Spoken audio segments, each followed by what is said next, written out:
Sir. तो दो words होते हैं, बड़े कंफ्यूज करते हैं बच्चों को, और बच्चे सोचते हैं ये एक ही चीज है, but there is a vast difference children. When there happens to be an increase in the per capita income of the people in the country, we call it as economic growth. But when we see that employment has increased in the economy, I repeat, children, employment has gone up, poverty levels have gone down, standard of living लोगों का better हो गया, literacy rate बढ़ गया.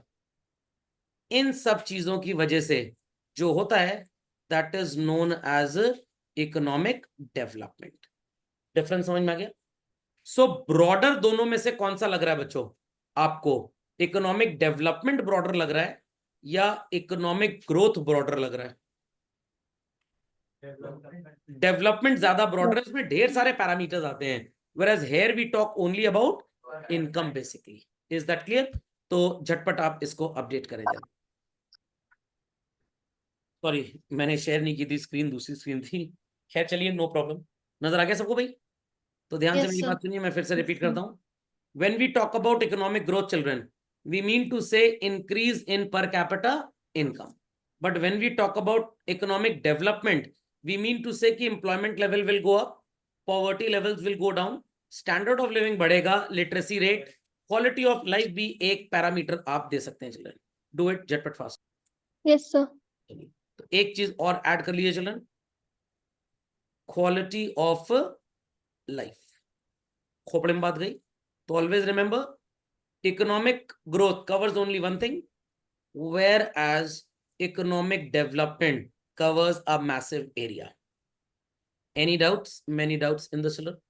चलिए, तो let's start. दो line की आसान सी डेफिनेशन है बच्चों. Indian economy suffered a long period of economic stagnation during the British rule. इसको जरूर आप लिख लीजिए, थोड़ा इंट्रोडक्शन में काम आएगा. मैं आपको इसका रीजन बताता हूं बच्चों, ऐसा हुआ क्यों. आपने ये वर्ड मेरे मुंह से बहुत बार सुना होगा, that Britishers used India as a feeder economy. What children? Feeder economy. इसका क्या मतलब हुआ सर? इंडिया से वो खरीदते थे ब्रिटेन में what is called as raw material, और कंडीशन ये थी कि अगर इंडिया रॉ मटेरियल किसी दूसरी कंट्री को बेचेगा तो एक्सपोर्ट ड्यूटी इतनी भयंकर लगा दो कि दूसरी कंट्री के लिए खरीदना उस चीज को इंडिया से मुश्किल ही नहीं, नामुमकिन हो जाए. तो बेचारी दूसरी कंट्रीज के साथ हम रॉ मटेरियल एक्सपोर्ट कर ही नहीं पाते थे. And thereafter children, Britain से आने वाला जो सामान इंडिया होता था children, that was finish goods. Britain में उन गुड्स पे नेग्लिजिबल एक्सपोर्ट ड्यूटी लगाई जाती थी, और इंडिया में वो महंगे ना लैंड करें इसलिए इंपोर्ट ड्यूटी भी एकदम एग्जेम्प्ट थी. बट अगर इंडिया किसी दूसरी कंट्री से सामान खरीदता था, क्योंकि पोर्ट्स वर कंट्रोल, जैसे आज अडानी जी के अंडर में है, उस समय ब्रिटिशर्स के अंडर में थे, तो इतनी इंपोर्ट ड्यूटी लगाते थे जो नॉन ब्रिटेन गुड्स इंडिया में आते थे कि इंडियन बायर्स के लिए खरीदना मुश्किल ही नहीं, नामुमकिन हो जाए. Is that understood well children? तो ब्रिटिशर्स ने सिर्फ अपने फायदे के लिए चीजों को रेगुलेट किया children. They used to buy cheaper raw material from India and sold their goods in India zero import duty export duty के साथ, ताकि इंडिया में जो सामान बने वो भी ब्रिटेन से महंगा हो. और क्योंकि वो मशीन से बन के आता था, उसकी कॉस्ट तो हमारा वो चरखा चलाने वाला मैच कर ही नहीं सकता था. दूसरा रीजन क्या था डिके का, सॉरी प्रॉब्लम जो हुई ब्रिटिशर्स की वजह से? उस समय की सबसे दमदार इंडस्ट्री चिल्ड्रन कौन सी थी पता है आपको? हैंडीक्राफ्ट. उन्होंने हैंडीक्राफ्ट पे काम करने वाले लोगों को सो कॉल्ड निग्लेक्ट किया. अगर आप हैंडीक्राफ्ट के साथ साथ खेती बाड़ी का काम कर रहे हैं तो आपको सीड्स मिलेंगी नहीं, आपको हम पैसा भी नहीं देंगे, इसलिए क्योंकि आप फाइनेंशियली इंडिपेंडेंट हो जाएंगे इस काम से. तो सिर्फ ब्रिटिशर्स उन्हीं को फेवर किया करते थे जो उनके मतलब की चीजों को उगाया करते थे, क्योंकि इंडियंस कभी भी बहुत ज्यादा लोभी और लालची नहीं रहे. They use to depend upon children what is called as subsistence farming. What children? Subsistence farming का मतलब जितनी नीड है सिर्फ उतना ही उगाएंगे, बहुत ज्यादा नहीं उगाएंगे। ब्रिटिशर्स ने कहा कि भाई इससे तो हमारा पेट नहीं भरेगा और हमारा पेट भरने के लिए भी कुछ करो। तो ब्रिटिशर्स ने कहा कि हम आपको पैसा देंगे और आप करिए कमर्शियल फार्मिंग। कौन सी फार्मिंग चलन? Commercial farming. इतना सरप्लस प्रोड्यूस करिए ताकि अंग्रेज सरकार को भी हिंदुस्तान के अंदर खाने पीने को चीजें मिल जाएं, and it could be exported from India to Britain. Children, बात समझ में आई? तो इनकी इस गिरी हुई हरकतों की वजह से बच्चों हमारी इंडियन इकोनॉमी को काफी सफर करना। बात समझ में आ गई? तो इन पॉइंट्स को लिख लीजिए, आपको याद रहेगा एग्जाम में जब इंट्रोडक्शन लिखेंगे तो इन सब बातों का जिक्र जरूर करिएगा। So let's continue further to this. Let's continue further. ये सब तो टाइम पास चीजें लिखी हैं, इनको कुछ करना नहीं है। Please put the heading in your copy children. Current interest in development economics. ये क्या होता है सर? भाई डेवलपमेंट इकोनॉमिक्स का मतलब ये होता है कि पूरी दुनिया में आज ढेर सारे डेवलपमेंट्स हो रहे हैं चिल्ड्रन। इन डेवलपमेंट्स के लिए कंट्रीज को बहुत भारी कीमत चुकानी पड़ती है। क्या कीमत चुकानी पड़ती है भाई? छोटा सा example, electric vehicle is a good concept on the planet earth children, और पेट्रोल व्हीकल्स। वेरी गुड, यही जवाब की उम्मीद थी मेरे को, बट थोड़ा सा ध्यान से सुनिएगा। इलेक्ट्रिक व्हीकल से प्रेजेंट पोल्यूशन तो नेग्लिजिबल हो ही जाएगा बच्चों, बट कल को बैटरी को जब डिस्कार्ड करना होगा तो इंसान खुद डिस्कार्ड हो जाएगा। उसके बारे में कोई प्रैक्टिकली सोच ही नहीं रहा है।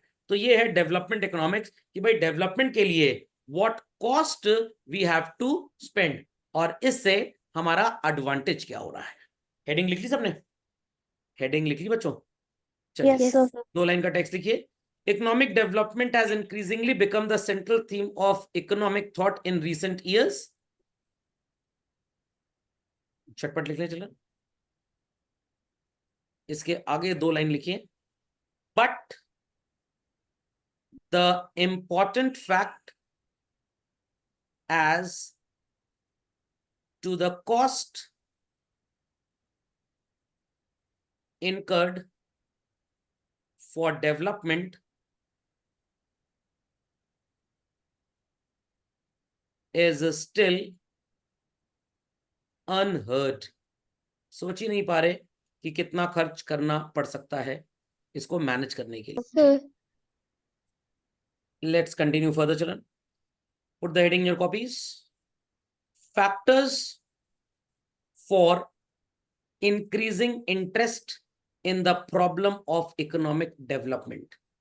तो डेवलपमेंट तो हो रहा है, बट क्यों लोगों का इंटरेस्ट इधर जागा? अभी आपने सुना होगा बच्चों, कुछ कंट्रीज में 0 डे आने वाला है। 0 डे मतलब पूरा दिन जीरो हो जाएगा, कोई काम नहीं करेंगे लोग। 0 डे का मतलब पता है क्या होता है? रिसोर्सेस फिनिश हो जाएंगे। प्रैक्टिकली 0 डे का मतलब वाटर की अवेलेबिलिटी लगभग खत्म। समझ में आ गया?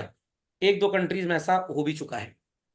चेन्नई की अगर आप बात करें तो दिल्ली में भी बहुत शॉर्टेज है, बट वहां तो खत्म ही हो चुका है।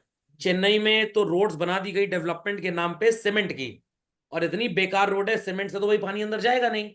तो जो वाटर टेबल है that is so called diminishing as such. समझ में आ गया? तो गांव में पानी का प्रॉब्लम इसलिए कंपैरेटिवली कम है क्योंकि बरसात का पानी जो नीचे चला जाता है, वहां तो सीमेंटेड रोड है नहीं, तो वाटर टेबल में कोई प्रॉब्लम नहीं आ रही है। चलिए हेडिंग लिख दी बच्चों सबने? Everybody write down first children. Major factor responsible is the development in poor countries। यहां तक मार्क करिए चलन। People in poor countries, Asia, Africa, Latin America में are demanding economic development at any cost to overcome their poverty। तो first point की बच्चों heading हो गई overcoming poverty। Be quick to this। Shall I proceed further? Second point children, poor countries को एक बात बहुत क्लियरली पता है कि भाई उनका जो इकोनॉमिक स्टेटस है दुनिया में बड़ा ही घटिया है। अफ्रीका की बात, सोमालिया की बात ले लीजिए। और क्या इनकी G20 या G8 में शामिल होने की हैसियत है?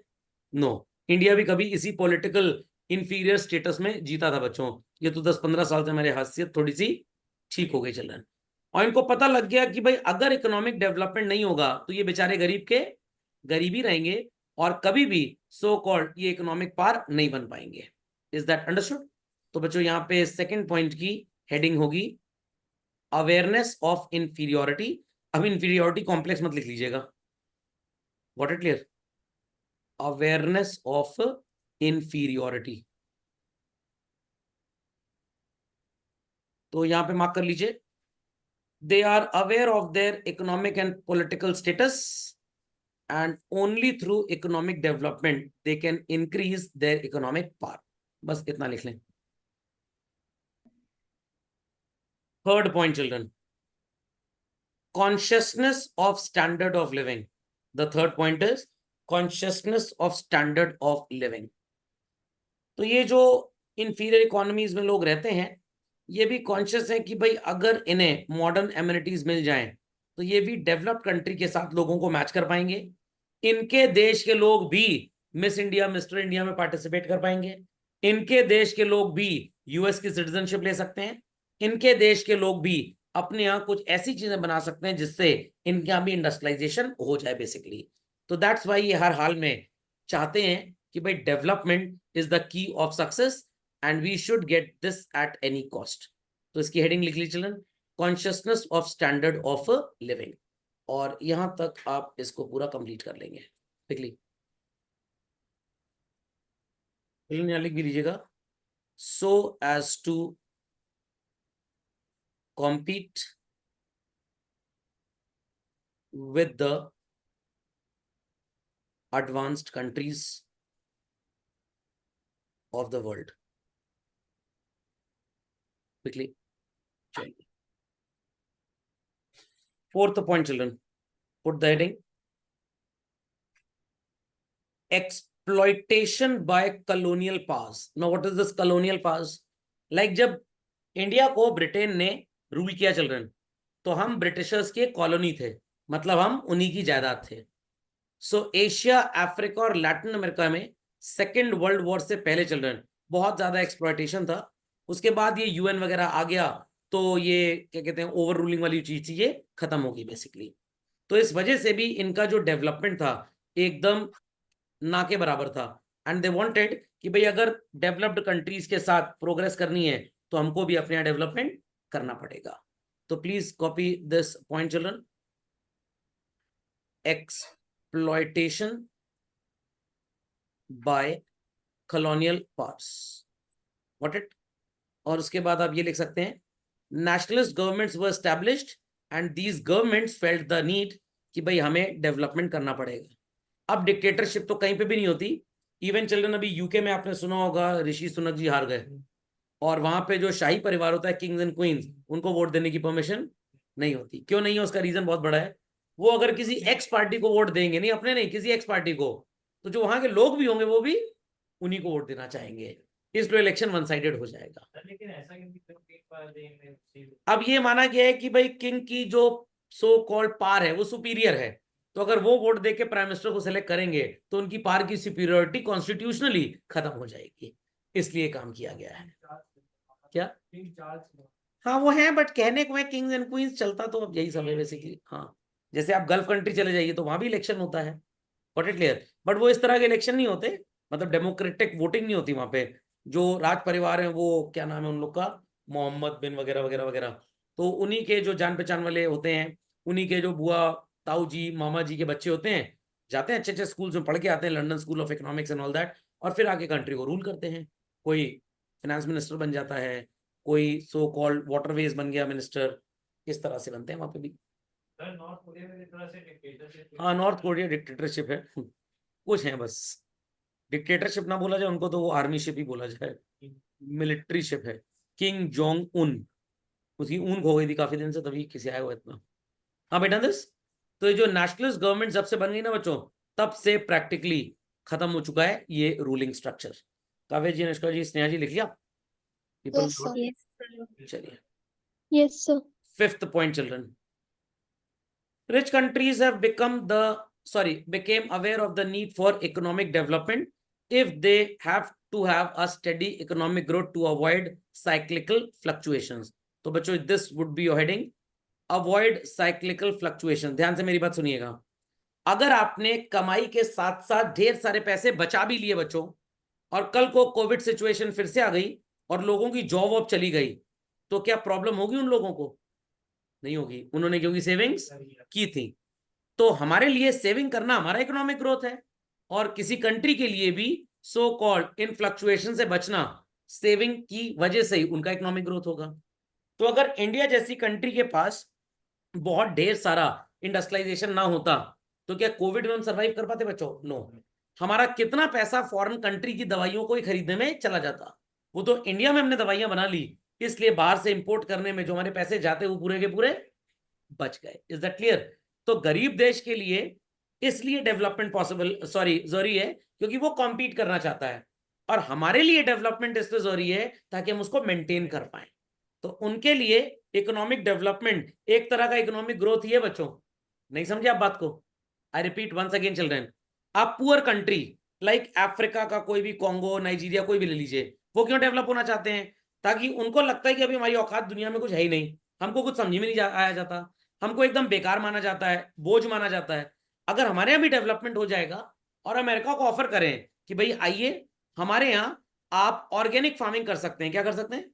ऑर्गेनिक फार्मिंग, और जो खाना आप हमारे यहाँ उगाएंगे सो कॉल्ड उससे आप लोगों की तबीयत बहुत बढ़िया रहेगी, आपका सो कॉल्ड आप बोल सकते हैं कि डेवलपमेंट अच्छा होगा, आप हमारे यहाँ उस खाने को उगाकर दुनिया के दूसरे देशों में एक्सपोर्ट भी कर सकते हैं।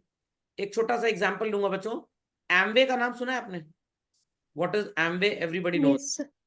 बढ़िया प्रोडक्ट्स होते हैं इनके, ये सारे के सारे प्रोडक्ट बच्चों उगाए जाते हैं अफ्रीका के ऑर्गेनिक फार्म्स में, वहां से इनको यूएस लाया जाता है और फिर पूरी दुनिया में बेचा जाता है। और अमेरिका का जितना इनऑर्गेनिक फूड है केमिकल वाला, वो सारा का सारा अफ्रीकन को खिला दिया जाता है, इसीलिए बड़े हिडम्बे टाइप के पैदा हो जाते हैं वो लोग। What it clear? यही रीजन है, बड़े अजीबो गरीब लंबे एकदम हाइपर टाइप के ना, रीजन यही है। तो ध्यान से मेरी बात सुनिएगा, तो गरीब देशों के लिए इकोनॉमिक डेवलपमेंट ही इकोनॉमिक ग्रोथ है बच्चों, क्योंकि उनको अपनी औकात बढ़ानी है, वो अर्निंग से ही बढ़ेगी बेसिकली। बट इंडिया जैसी कंट्री अब ये इकोनॉमिकली डेवलप करना चाहती है, ग्रोथ तो हो ही चुकी है। तो हम क्यों चाहते हैं इकोनॉमिक ग्रोथ? क्योंकि भाई हमें लगता है कि अगर मेंटेन करना है स्टैंडर्ड तो इंडस्ट्रियलाइजेशन जरूरी है। Is that clear? बट उनको मेंटेन नहीं करना, उनको तो अभी बनना है। Is that understood well? हाँ, तो वही तो मैं कह रहा हूं, डेवलपमेंट होने से ग्रोथ होगी, बट एक पर्टिकुलर अफ्रीकन गरीब देश के अंदर अगर एक फैक्ट्री खुलती है तो पहला आइडिया जो होगा कि अपनी कमाई बढ़ाओ। समझना क्या? इंडिया की कमाई तो बढ़ रही है, कमाई कम ना हो जाए इसलिए ऑल्टरनेटिव फैक्ट्रीज खोलिए। वो किसी भी फैक्ट्री को अपने यहां लगवा लेंगे, हम किसी को भी नहीं लगवाएंगे, जो हमारे फायदे की होगी हम उसको लगवाएंगे। अगर हमारे पास रशिया की कोई कंपनी आ जाए, चाइना की कोई कंपनी आ जाए कि भाई हम चिप मेकिंग प्लांट लगवाना चाहते हैं, हम तुरंत लगवा लेंगे। बट अगर बोले कि हम ऑटोमोबाइल फैक्ट्री खोलना चाहते हैं, नहीं, हमें ऑटोमोबाइल की जरूरत नहीं है, हमारे ऑलरेडी ऑटोमोबाइल फैक्ट्रियां हैं। Is that clear? तो ये आइडियोलॉजी में डिफरेंस होता है। Why they want to become economically growing और इकोनॉमिकली डेवलप, क्यों इंडस्ट्रियलाइजेशन चाहते हैं? उनको बनना है, टू कंपीट। हमें बनना नहीं है, बन तो हम चुके ही हैं, हम बिगड़े ना इसलिए। समझ में आ गया? तो मान लीजिए अभी आपके पास जीरो कमाई है, तो पहले बच्चों आप अपना पेट भरेंगे या अपनी लाइफ का रिस्क कवर करेंगे? पेट भरेंगे। तो पहली सैलरी जब आप आएगी तो आप उसे राशन खरीदेंगे, ना कि इंश्योरेंस प्रीमियम। बट जब रेगुलर लाइफ आपकी स्टेबल हो गई, अब आपको लग रहा है कि हम चले गए तो हमारे घर को कौन देखेगा, तो इंश्योरेंस होना जरूरी है। तो अफ्रीका को अभी पेट भरना है, इंश्योरेंस उनको मतलब नहीं है। तो अगर आपको इंश्योरेंस का बिजनेस सेटअप करना हो तो आप इंडिया जाइए, चाइना जाइए, रशिया जाइए, यूके जाइए, जापान जाइए, वहां मिलेगा। आपको अफ्रीका में इंश्योरेंस का बिजनेस नहीं मिलेगा। हम अगर खाना ना खाएं और हम इंश्योरेंस प्रीमियम दे दें तो पैसा बचेगा, हम वैसे ही मरेंगे, इससे अच्छा हम खाना खा लेते हैं कम से कम। Is that understood children? Is that understood? Yes, that sir. Understood? चलिए, अभी मैंने आपको अमेरिका का एग्जांपल दिया था, ऑर्गेनिक फूड उगाते हैं अफ्रीका में, वहां से खरीदते हैं, और पूरा इनऑर्गेनिक किसको देते हैं? अफ्रीका को। तो अमेरिका भी चाहता है कि भाई हमारे साथ साथ अफ्रीकन कंट्रीज का भी डेवलपमेंट हो, क्योंकि अगर वो कंट्री डेवलप करेगी तो एटलीस्ट वहां से चीजें हमारे पास आ जाएंगी। या अगर मान ली थोड़ी कम भी आ रही हैं, जो Somalian pirates American naval ships को या नॉर्मल मर्चेंट नेवी शिप्स को हाईजैक करते हैं, वो नहीं करेंगे। वो तभी करते हैं क्योंकि उनके पास खाने को कुछ है ही नहीं। Is that clear? वहां की गवर्नमेंट भी उसी तरह की है बेसिकली। समझ में आ गया? अब आप कह रहे हैं सर अफगानिस्तान की गवर्नमेंट एक्शन क्यों लेती, वो खुद ही डकैत है। समझ में आ गया? तो हमारे लिए, आपके लिए जो डकैती, चोरी चकारी है, क्रिमिनल एक्टिविटीज हैं, ये इलीगल हैं, उनके लिए वो बिजनेस है। ओके, के पास कोई और resource और कोई रिसोर्स नहीं है उनके पास। इंडिया डेवलप हुआ तो वो भी हो सकता है। क्या? जैसे इंडिया डेवलप हुआ हाँ, तो उतनी सोच होनी चाहिए, उतना सैक्रिफाइस कौन करेगा इतने साल तक? उतना सैक्रिफाइस कौन करेगा? वो तो फास्ट फूड की तरह फास्ट मनी चाहते हैं बस। चलिए, the self interest of developing countries itself demands the development of poor countries. तो सो कॉल्ड, यहाँ पे आप पॉइंट लिखें बच्चों, 6 पॉइंट, को इनसाइडेड डेवलपमेंट। को इनसाइडेड डेवलपमेंट मतलब समझे इसका? हम चाहते हैं कि वो जरूर डेवलप करें, क्योंकि वो डेवलप करेंगे तो या तो हम उनसे रॉ मटेरियल खरीदेंगे, और अगर वो डेवलप कर गए तो उनके पास पैसे इतने आ जाएंगे कि वो हमसे फिनिश गुड्स खरीदेंगे। तो development of poor countries means greater demand for the goods and services produced in developed countries. कभी सोचा है बच्चों, आप जो मोबाइल फोन एक्सचेंज करते हैं फ्लिपकार्ट पे या अमेजोन पे, वो जाता कहाँ एक्चुअली में? फ्लिपकार्ट का आपने एक टू गुड करके पोर्टल देखा होगा शायद, देखा है? Refurbish phones. तो ये तो अब इंडिया में बिकने लग गए हैं, पहले सारे के सारे इन्हीं गरीब देशों में जाते थे। तो अगर उनका डेवलपमेंट नहीं होगा, उनकी कमाई दमाई नहीं होगी, क्या वो हमारा सेकेंड हैंड प्रोडक्ट खरीद पाएंगे? बिल्कुल नहीं खरीद पाएंगे।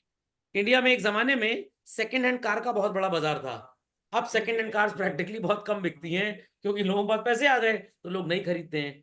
तो सेकेंड हैंड कार्स कौन खरीदता है? जो इंडिया में थोड़े लो इनकम ग्रुप के लोग हैं, या इन गाड़ियों के सो कॉल्ड पार्ट्स निकाल के रख लिए जाते हैं, जिनका प्रोडक्शन बंद हो चुका है। अभी वो नौबत इंडिया में नहीं आई है कि ये सेकेंड हैंड गाड़ियां यहां से एक्सपोर्ट की जाएं, बट विदेशी सेकेंड हैंड गाड़ियां जापान वाली, वो इंडिया पिछले 25 साल से आ रही है। कपड़े भी नहीं, कपड़े तो नए आते हैं बेसिकली, मैं पुराने की बात कर रहा हूं। तो जापान में भी 50 साल पहले सेकेंड हैंड कार्स का मार्केट रहा होगा। 25-30 साल पहले वो थोड़ा सा कम हो गया, क्योंकि लोगों के पास पैसे आ गए, दे आर बाइंग न्यू, तो उनकी पुरानी गाड़ी कौन खरीद रहा है? हम खरीद लेते हैं यहाँ पे। Is that clear? Is that clear children? So ये समझ में आ गया कि हमारे गुड्स एडवांस कंट्री में जो बने वो उन देशों में बिकेंगे जो देश हमसे बहुत गरीब हैं, पीछे हैं, आगे हैं, मैप में कहीं भी हो सकते हैं, ऊपर नीचे, मतलब इकोनॉमिकली पीछे हैं, तो वो हमसे सेकेंड हैंड सामान खरीद सकते हैं। आप बस इतना समझ लीजिए कि आप अमेरिका हैं, और आपके घर में काम करने वाली जो शीला और मुन्नी आती हैं वो कौन है? वो अफ्रीका है। तो मम्मी चाहती है कि उनके बच्चे पढ़ लिख के डेवलप हो, ताकि उनकी कमाई बढ़े, तो वो आपके पापा मम्मी के पर्स पे सेंध नहीं लगाएंगे। Is that understood? चलो, इज दैट अंडरस्टूड? तो डेवलप कंट्रीज को समझ में आ गया कि भाई उनका सर्वाइवल तभी हो सकता है जब poor country so called develop होगी। तो अगर आपके घर में काम करने वाली, झाड़ू पोछा करने वाली बीमार पड़ जाए बच्चों, क्या आपको सेवाएं मिल पाएंगी? नो। तो it is to be observed कि घर में दवाइयां रखिए, वो बीमार हो तो उनको दवाई दे दें, क्योंकि वो बीमार हुआ है तो पूरा खानदान बीमार पड़ जाएगा। ओके, झटपट अपडेट करने चला।